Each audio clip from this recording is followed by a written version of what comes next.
Welcome to Feed Dump, where I have returned triumphantly and slightly more tanned. And this week, I am a solid 8 hours of sleep. Joining me is a delicious home-cooked meal that doesn't make your stomach upset. Unless you want a grease burger with fried grease and an extra sprinkling of grease. And sitting alone in a quiet room, unbothered by other people with at least 10 feet of personal space all around you. I've got the whole room to myself. That's right, we're all things that you can't get at PAX.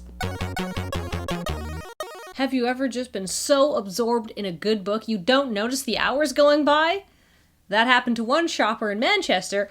After he was so busy reading science fiction novels, he didn't realize he'd been locked in the shop after the owner forgot he was there. Reading Rainbow did not warn me about this danger. Take a look, it's in a book, but look up every now and again.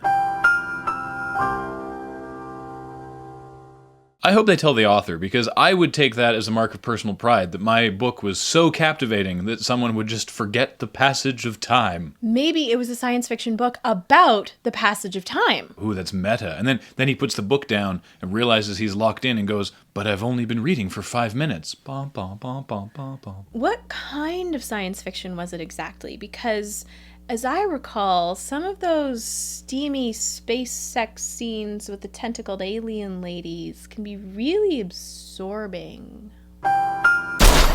In that you get absorbed by the tentacles, yes. Look, I was 14 years old in the middle of the Midwest, okay? There wasn't that much to do. Regardless of what this guy was reading, I feel a little bit of blame also falls on the shop owner. So, you got your customer in the back and he's reading and he's engrossed and he goes up to pay for his books and he realizes there's nobody there and the shop is locked and there's no cell phone number for the owner.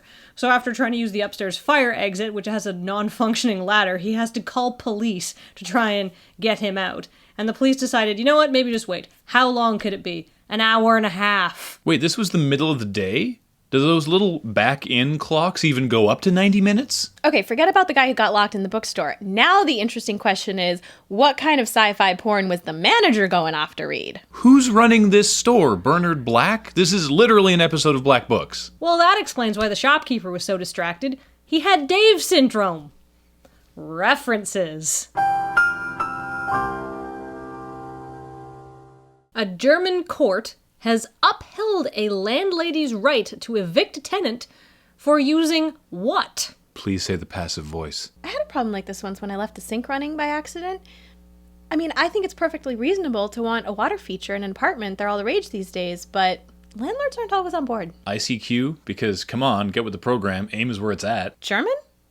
Because, I mean, most of the Germans I know are really, really big on practicing their English. All the time. Frankly, I'm a little disappointed in both of you. You should know your feed dump German stereotypes by now. It was an extremely old and squeaky sex swing. Was ist denn das? Do they not sell lube in Germany? Come on! Maybe that was the problem. Maybe they'd mislabeled their water versus oil-based lubricants, used the water-based lube on the swing, uselessly, and then used the oil-based lube on the sexy times, ruining their three-headed dildo. Where do you put the third head? If you don't know that, I don't want to play this game with you.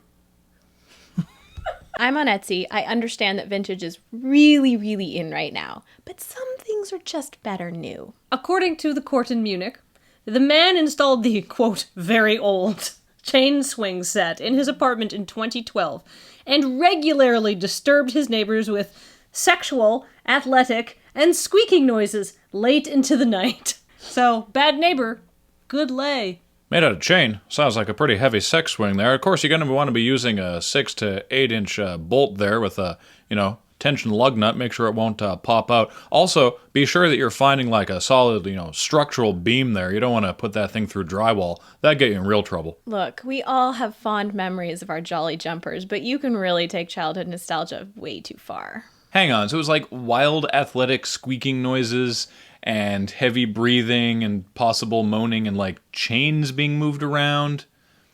He's just into CrossFit. Or the ghost of sexual encounters past. Scrooge! You will be visited by 3 ghosts. They all have VD. Dateline, Durham, England.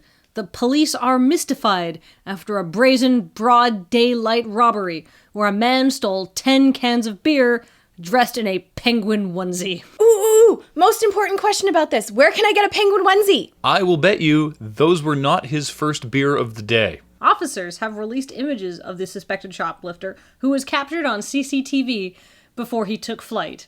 But not actually took flight because he was dressed as a penguin and also a man. Is the image they released just like the picture of someone off of one of those costume websites? Like it's a guy in a penguin suit. It could be any guy in a penguin suit.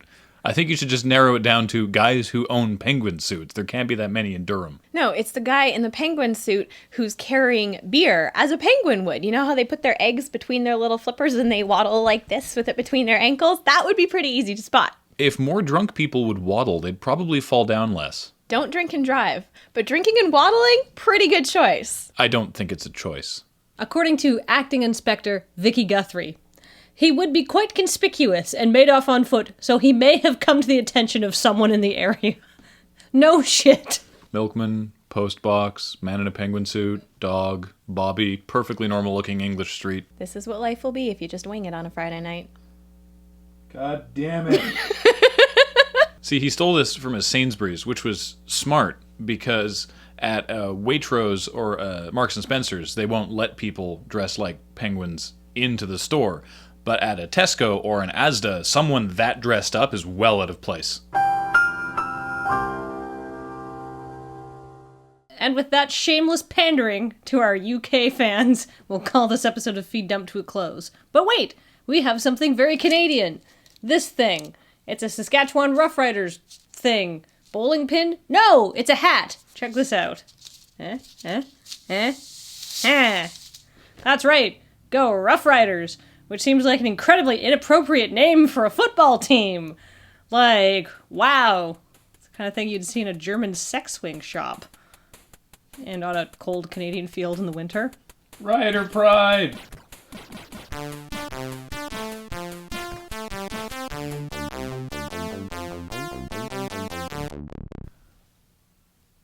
Is it? It's going. Am I off center? Yes. Hey.